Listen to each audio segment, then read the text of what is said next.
함께 같이 은혜 받을 하나님 말씀은 시편 22편 1절로 10절입니다. 내 하나님이여, 내 하나님이여, 어찌 나를 버리셨나이까?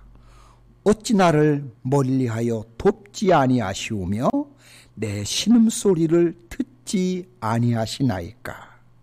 내 하나님이여, 내가 낮에도 부르짖고 밤에도 잠잠하지 아니하오나 응답하지 아니하시나이다. 이스라엘의 찬송 중에 계시는 주여, 주는 거룩하시나이다. 우리 조상들이 주께 의뢰하였으므로 그들을 건지셨나이다. 그들이 주께 부르짖어 구원을 얻고 주께 의뢰하여 수치를 당하지 아니하였나이다. 나는 본래요 사람이 아니라 사람의 비방거리요 백성의 조롱거리니이다. 나를 보는 자는 다 나를 비웃으며 입술을 삐죽거리고 머리를 흔들며 말하되 그가 여호와께 의탁하니 구원하실걸, 그를 기뻐하시니 건지실걸 하나이다. 오직 주께서 나를 모태에서 나오게 하시고 내 어머니의 젖을 먹을 때에 의지하게 하셨나이다. 내가 날 때부터 주께 맡긴 바 되었고 모태에서 나올 때부터 주는 나의 하나님이 되셨나이다. 아멘. 방금 봉독한 말씀에서 보신 것처럼 우리 하나님께서는 우리가 이 땅에 태어나는 그 순간부터 우리를 보시고 계셨다고 말씀하고 있습니다. 참 하나님의 놀라우신 축복이고 놀라우신 은혜가 아닐 수 없습니다. 그러기에 오늘 이 자리에 저와 여러분들이 함께 같이 또 하나님을 예배하게 되신 줄로 믿습니다. 아멘. 우리 함께 봉독하신 말씀을 가지고 절망 가운데 하나님을 바라봅시다 라는 그런 제목으로 은혜를 나누려고 합니다.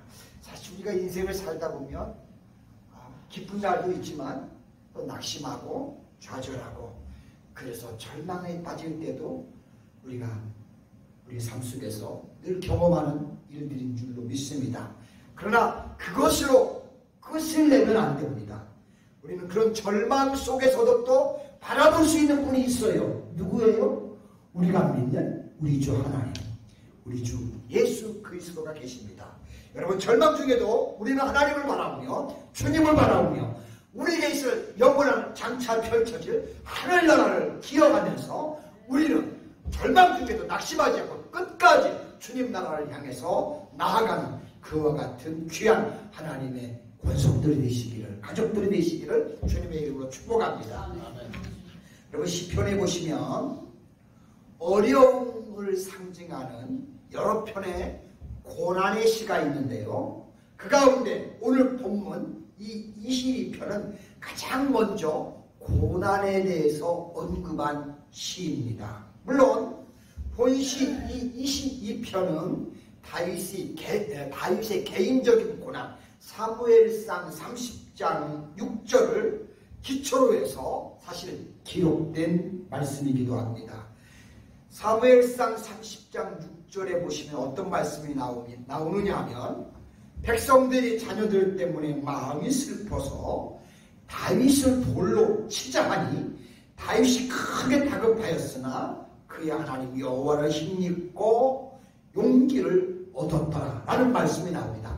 다윗이 굉장한 위기 가운데 고노에 몰렸을 때 하나님을 바라보면서 하나님을 통해 힘을 얻고 용기를 얻고 위기를 극복하는 그런 내용의 말씀입니다. 자, 그렇기 때문에 시편 22편은 한 영혼이, 즉 다윗이 처절하게 찢겨 버림을 당하게 된 순간에 자기 개인의 당언을 하나님께 호소하면서 부르짖었던 시라는 것입니다. 여러분, 우리도 삶 속에 어려움 당하고 고통에 당하고 앞뒤에 모든 것이 절벽으로 쌓여 있을 때, 그런 순간이 올 때에 우리는 어떻게 하시겠습니까? 우리도 다윗처럼 그런 순간을 맞을 때는 오로지 하나님을 바라보면서 그분에게 탐험하고 호소하는 겁니다. 거기에 우리의 인생의 답이 또 있다는 것을 저는 그렇게 믿습니다. 오늘 표제에도 보면 다윗의 시로 영장으로 아엘 네사랴, 이거 굉장히 어려운 말입니다. 그런 것에 맞춘 노래라고 그렇게 표제가 되어 있습니다. 그런데 이 야엘, 라샤헬 여기에 대해서 여러 가지 해석이 있는 것을 제가 주석해서 봅니다. 그러나 대체적으로 그 모든 해석들을 보면 하나로 모으면 돕는다는 그런 뜻의 해석을 담고 있었습니다. 다윗이 고난 중에 많은 어려움을 당해서 어찌할 수가 없을 때 하나님의 도우심을 바라면서 불렀던 노래라는 겁니다.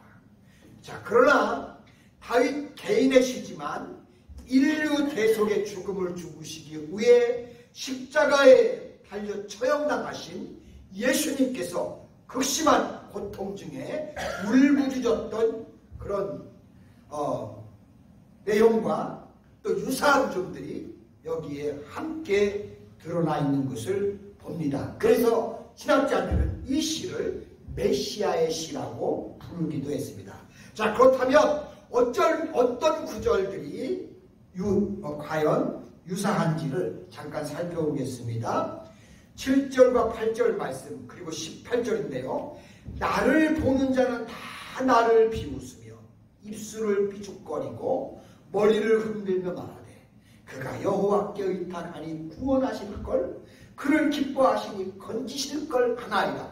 이렇게 예수님이 십자가에 달리셨을 때 많은 사람들이 이런 식으로 조롱하면서 예수님을 하나님이 건지실걸 하면서 막 이렇게 사람들이 했다는 것이지요. 심지어 또 내 겉옷을 나누면서 속옷을 제비를 뽑나이다 라고 합니다.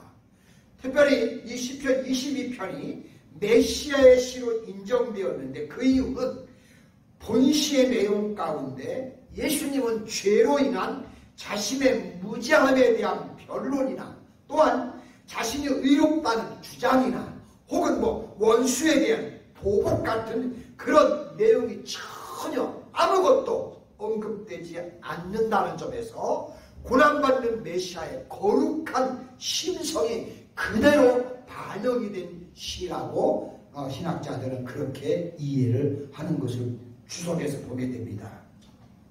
그리고 이 시편 22편은 크게 두 부분으로 나눠지는데 첫째 부분은 1절부터 22절까지인데 다윗이 지독하고 철저한 괴로움과 고통으로 인해서 하나님께 간절히 부르짖는 장면의 모습입니다.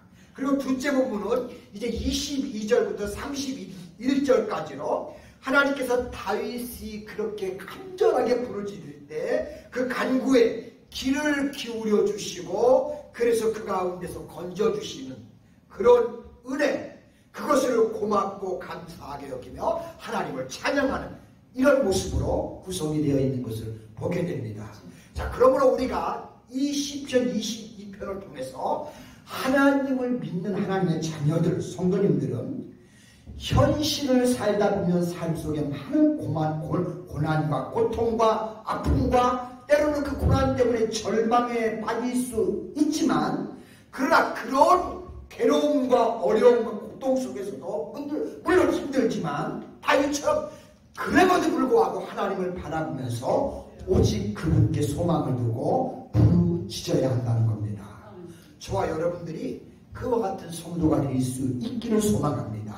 자, 그럼 그렇게 절망 중에서도 오직 하나님을 바라보면서 기도하며 간구하는 그때 어떤 역사들이 펼쳐질까요? 첫째, 절망 중에 있을지라도 하나님을 바라보고 기도하는 것이 제일 첫 번째 중요한 일입니다. 자, 하나님을 믿는 성도들은 우리가 인생을 살다 보면 마치 내가 때로는 하나님께 버림을 당한 것처럼 극도의 절망과 비탄의 순간을 우리도 인생을 살면서 맞이할 수 있다는 겁니다. 우리만 그런 게 아니에요. 예수님 역시요 십자가 앞에서 그러셨습니다. 자, 본시의 다윗 역시도 그의 파란만장한 삶 속에서 그와 같은 경우는 그가 종종 당했습니다. 어찌 성경에 다윗만 그러겠어요. 요셉도 그랬고요. 다니엘도 그랬고요. 성경에는 그런 사람들이 한둘이 아니에요. 그래서 본문 1절로 2절에 보시면 다윗은 내 하나님이여 내 하나님이여 어찌하여 나를 버리시나이까 어찌 나를 멀리하여 돕지 아니하옵시며 내 신음하는 소리를 듣지 아니하시나이까 내 하나님이여 내가 낮에도 부르짖고 밤에도 잠잠하지 아니하오니 하나님 응답하여 주시옵소서 라고 그가 그렇게 고백을 합니다. 여러분 우리가 인생을 살아가면서 삶이 너무 힘들고 고달프면 우리 역시도 이런 고백을 안 할 수 없다는 사실입니다. 여러분 힘드시고 고난이 당하고 견딜 수 없잖아요. 그냥 가만히 있지 마시고요. 낙심하지 마시고요. 다윗처럼 우리도 하나님 앞에 하나님 나 이렇게 어려운데 왜 안 도와주세요. 나 좀 살려주세요. 우리도 그렇게 고백하고 기도하면 하나님 다윗처럼 이렇게 부르짖자는 겁니다. 아멘. 가만히 그냥 있으면 안 돼요. 해결이 안 돼요. 더 답답해요. 더 힘들어요. 그럴수록 우리도 하나님께 부르짖는 겁니다. 근데 참 안타깝게도 다윗이 하나님께 종일 부르짖는데 하나님이 응답을 안 하셔요. 응답이 없어요. 심지어 대적들은 참 옆에서 입을 삐죽거려가면서 조롱을 하고요. 원수들은 마치 힘센 황소같이 부르짖는 사자같이 또는 물어뜯는 개같이 오히려 다윗을 향해서 더 덤벼듭니다. 그래서 7절로 8절에 보시면 다윗이 이렇게 말합니다. 나를 보는 자는 다 비웃으며 입술을 부죽매죽거리고 머리를 흔들며 말하되 저가 여호와께 의탁하니 구원하실걸 저를 기뻐하시니 건지실걸 하나이다 하면서 이렇게 옆에서 바라보는 사람들이 다윗이 애절하게 기도하는데 오히려 아주 삐죽거려가면서 이랬다는 것입니다. 그러다 보니 다윗은 지쳐가지고요. 나중에는 기력이 지내서 자기 몸이 질그릇 조각 같았다고 했고요. 혀가 잇몸틀에 달라붙을 정도였다고 주님께 그렇게 부르짖었다는 겁니다. 그렇게 부르짖었지만 대적들의 기세는 더 드셀 뿐 도무지 하나님의 응답이 없는 겁니다. 수치와 모욕이 크게 따라서 이제 더는 자신이 어찌할 수 없구나. 더 이상 나는 사람이 아니라 벌레와 같구나. 자, 여기까지 다윗이 내려갔다는 겁니다. 자, 그렇다면 여러분, 이 다윗이 얼마나 괴로웠겠어요. 그래서 다윗은 이렇게 말합니다. 하나님께 내 하나님이여 내 하나님이여 어찌 나를 버리시나이까 어찌 나를 버리셨나이까 라고 고통 중에 하나님께 절규합니다. 근데 여러분 잘 보십시오. 다윗이 여기서 고백한 절규가 뭐였냐면 이 말이었어요. 엘리 엘리 라마 사박다니. 누가 한 말과 똑같죠? 어디서 들은 것 같죠? 그렇습니다. 금방 여러분 누가 말씀하셨는데 이 절규를 누가 하셨냐면 예수님이 십자가에서 부르짖는 절규와 같은 것이었습니다. 마태복음 27장 46절에 하나님 어찌하여 나를 버리셨나이까 였습니다. 자, 다윗과 예수님의 부르짖음이 조금 다른 것 같지요? 그러나 그렇지 않습니다. 똑같아요. 다윗의 부르짖음이나 예수님의 어려움 가지고 하나님께 부르짖는 부르짖음이나 우리가 삶을 살아가면서 당하는 고통을 가지고 부르짖는 우리의 모든 부름들은 하나님 앞에는 다 똑같다는 것입니다. 단지 다윗은 성경적으로 말하면 히브리어로 부르짖었고 예수님은 그 당시에 사용했던 아람어로 부르짖었습니다. 단지 그냥 발음만 달랐던 것 뿐이지 내용은 같은 것이었습니다. 그렇다면 여러분, 예수님께서 왜 그렇게 절규하셨을까요? 왜 십자가의 수단을 당하셨을까요? 바로 우리의 허물과 우리의 죄악을 그분이 담당하시기 위해서였습니다. 자, 그 결과 우리는 하나님의 구원과 그분의 도우심을 바라보게 되었고 그분의 십자가의 도움으로 우리는 구원받는 놀라운 축복의 생명들이 되었습니다. 그리고 고통과 절망의 순간에서 소망을 잃지 않고 이제 우리는 그래서 주님의 십자가의 피의 공로 의지에서 하나님께 담대히 부르짖으며 그분 앞으로 나아갈 수 있게 된 것입니다. 그러므로 우리 하나님의 자녀들은, 즉 우리들은 하나님을 바라보며 다윗처럼 어려울 때는 기도하는 겁니다. 부르짖는 겁니다. 그러면 분명히 하나님께서 놀라운 소망으로 우리에게 응답해 주신다는 사실입니다. 그냥 여러분 낙심하고 절망하고 그것으로 끝나지 마세요. 그런 속에서 부르짖는 가운데 하나님의 역사를 우리는 체험할 수 있는 그런 하나님의 자녀들이 되실 수 있기를 소망합니다. 두 번째는 승리의 노래를 부르면서 하나님께 영광을 돌려야 합니다. 자, 절망 중에서 탄식과 간구를 부르짖던 다윗은 갑자기 분위기를 바꾸어서 하나님께 어떻게 하냐면 그때부터 감사와 찬송을 올려드립니다. 이런 갑작스러운 태도 변화는 결국 다윗이 그 간구하는 바를 모두 하나님께로부터 응답을 받고 하나님으로부터 구원의 은총을 입었다는 사실을 반증해 주는 거라고 할 수가 있습니다. 그래서요 23절로 24절에 보시면 다윗이 여호와를 두려워하는 너희여 그를 찬송할지어다. 야곱의 모든 자손이여 그에게 영광을 돌릴지어다. 너희 이스라엘 모든 자손이여 그를 경외할지어다. 그는 곤고한 자의 곤고를 멸시하거나 싫어하지 아니하시며 그의 얼굴을 그에게서 숨기지 아니하시고 그가 울부짖을 때 우리의 울부짖음을 들으셨구나 라고 그렇게 고백을 하는 것을 볼 수 있습니다. 우리가 하나님 앞에서 우리의 여러 가지의 아픔들이나 기도의 제목들이나 답답한 일들을 가지고 하나님께 울부짖고 기도할 때 하나님은 모른 척 하시는 것이 아니라 그의 얼굴을 우리에게 숨기시는 것이 아니라 우리가 부르짖는 그 부르짖음에 귀를 기울이신다는 사실입니다. 여러분 그러므로 힘들고 고난이 있고 어려움이 있을 때마다 우리도 하나님께 기도하시면 그분이 들으신다는 것을 우리는 기억하시기 바랍니다. 그러므로 하나님의 구원과 도우심을 입은 다윗은 이제 더 이상 조롱과 수치의 대상이 아니었습니다. 하나님께서 그에게 종기의 면류관을 씌워주셨기 때문입니다. 여러분 보세요. 하나님께서 십자가에서 순환을 당한 예수님 결코 잊으셨나요? 아니에요. 그분을 사망의 음부에서 오히려 건져내 주셨고 무덤에서 올려주셨어요. 하나님은 그냥 모르는 척하고 그냥 눈 감는 분이 아니에요. 다 끝까지 보시면서 마지막에는 하나님이 우리를 건지시고 일으키고 하나님이 그래서 그 모습을 보여주면서 우리도 하여 이런 승리가 우리에게 있다는 것을 가르쳐 주는 것입니다. 절대 낙심하시면 안 됩니다. 절대 절망하시면 안 됩니다. 그래서 천상천하 만유로 하여금 예수님의 이름 앞에 모든 사람이 무릎을 꿇게 하셨고요. 모든 입으로 그분을 우리의 주님이라고 부르게 하신 겁니다. 그런데 더 중요한 것은 예수님 모든 믿는 사람의 본으로서 그분이 첫 열매가 되게 하신 겁니다.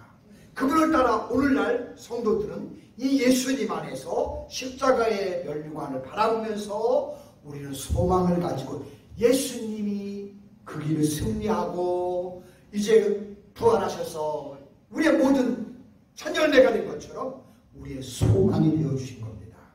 주님은 다 그러면서 다 이루었다라고 말씀하신 것처럼 다 이룰 수 있는 승리를 우리 예수를 믿는 우리들에게 다 누릴 수 있는 이것을 우리에게 허락해 주신 겁니다.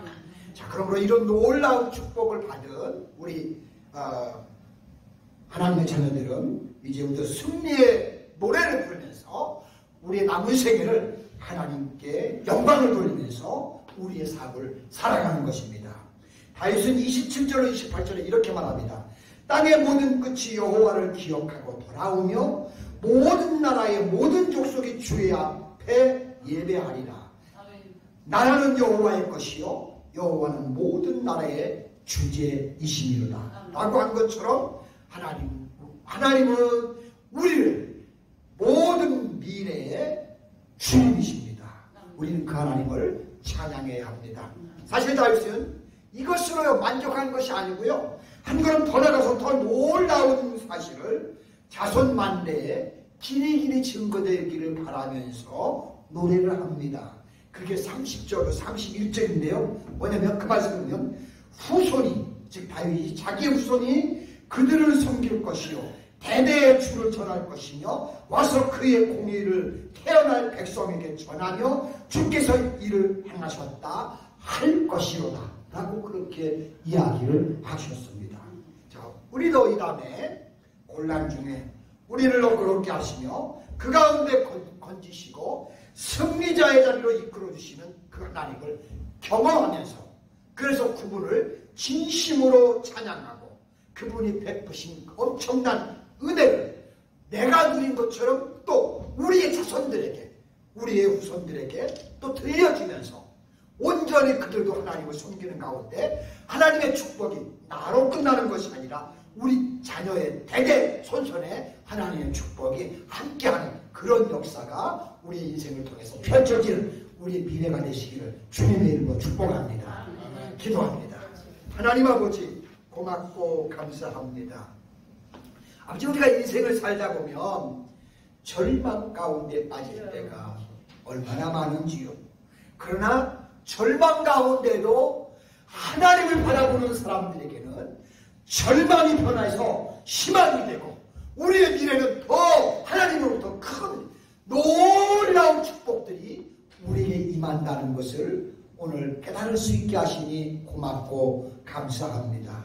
어떤 상황, 어떤 환경에 처할지라도, 낙심하여 좌절하여 안 될 것 같은 근심의 자리에 처할지라도, 그러나 그 속에서도 역사하시는 하나님을 경험하면서 하나님이 어떻게 우리의 삶을 펼치시는 것을 체험하면서 하나님의 은혜를 경험하고 그 하나님으로 인해서 더 나은 미래를 바라보며 더 큰 역사를 바라보며 더 큰 장래의 하나님의 축복을 사모하면서 그 자리로 나아가는 우리 모두가 될 수 있는 노스캐롤라이나 한인교회 성도님들에게 축복하시고, 그래서 우리를 통해서 우리의 자녀들의 미래까지도 하나님의 놀라운 역사가 펼쳐지는 그런 축복이 임하게 도와주시옵소서.